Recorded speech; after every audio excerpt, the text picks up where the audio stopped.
All right, this is nothing like putting everything to the test. Today is the day.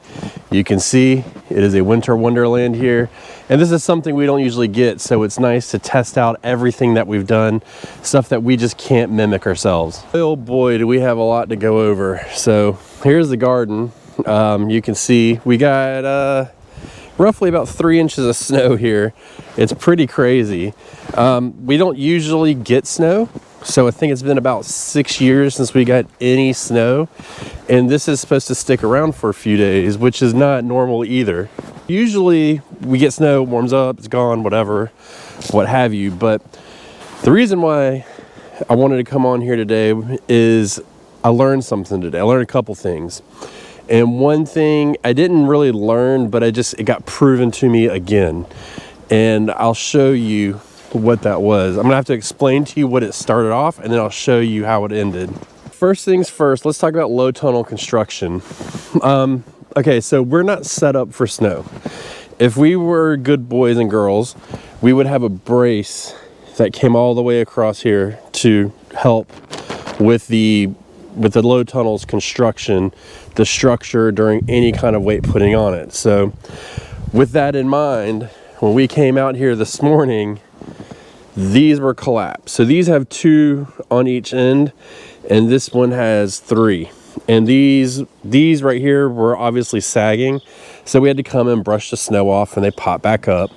And this one actually held pretty strong. So if you're in an area that may get snow, it's not really, you're not really going to get snow, but it's a possibility.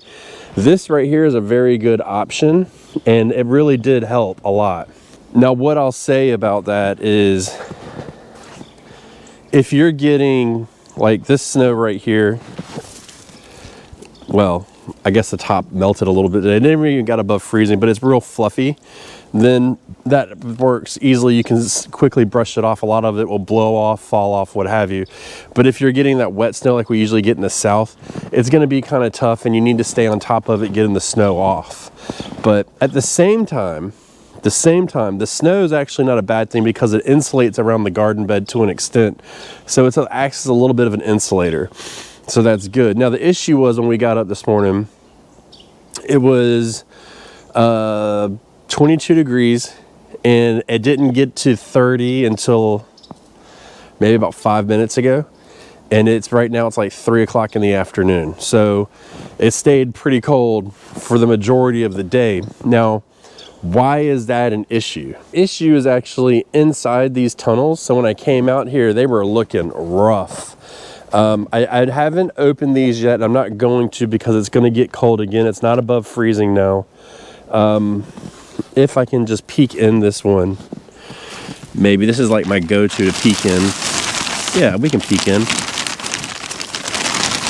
So you can see everything is alive, and it looks fairly unfazed in there. But when we came out this morning, every single garden bed was terrible looking. Every single one. And I'll take you into the greenhouse because I want to see how warm it got in there. This is like trauma from when I lived in New England. I hated the snow. I just hate it. But when you come in here, oh, it's nice and warm in here. Good.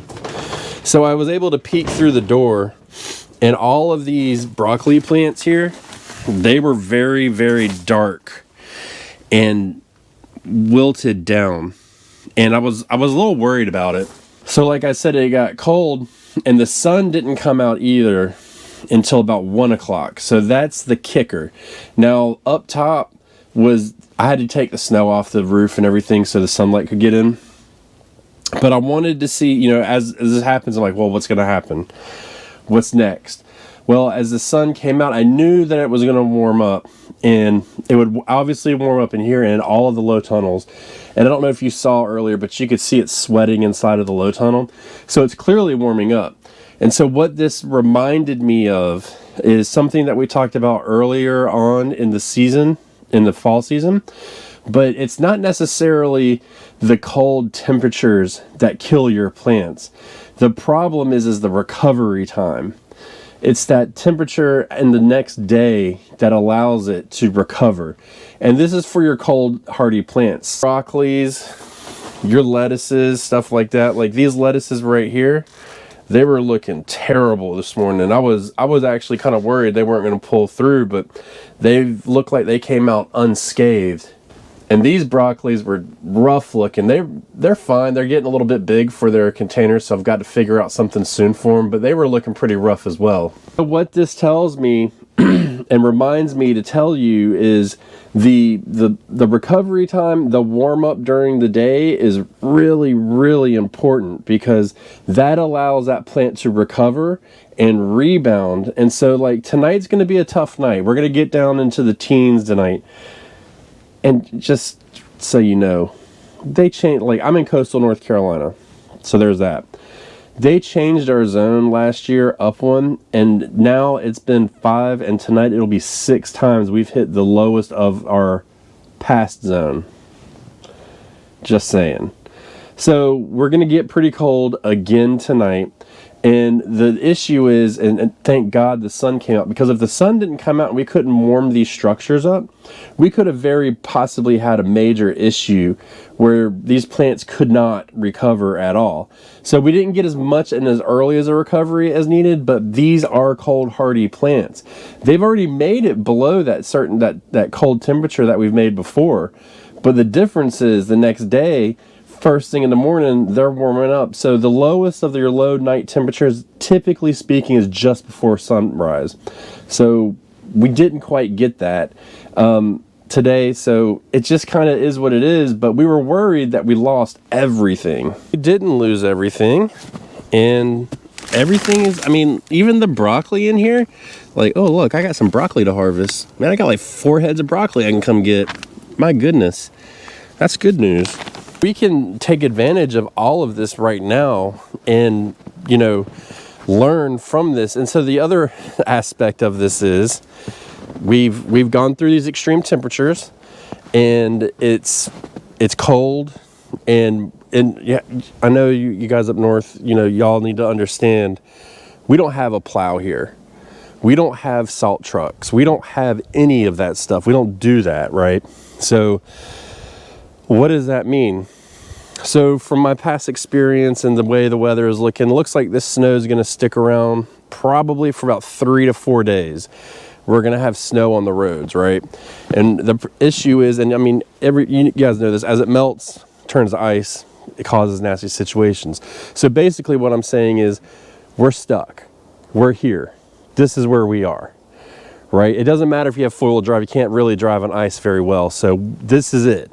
And the fact is, we went through this, we've gone through this cold, we've built all of these structures around us, and every single one of these things has food growing in it. So for the next four days, we have food to eat.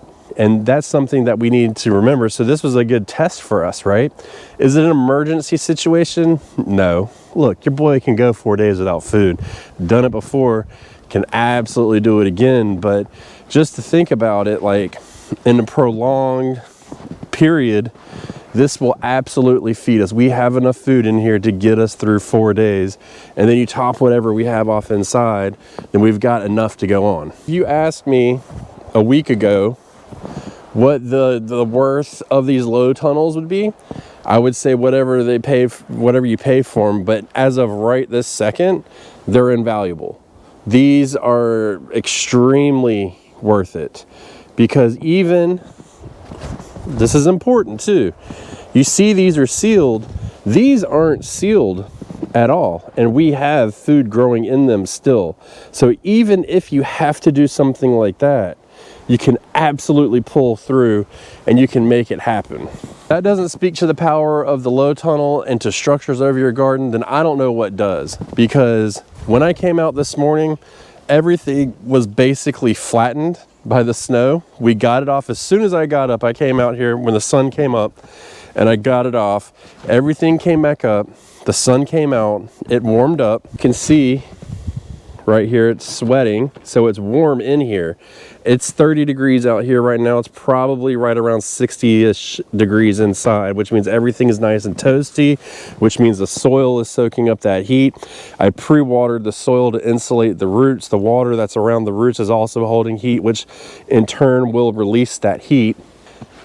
And then doing our homesteading forecast, you see that right there? See that dark blue right there? It's going to be cold tonight.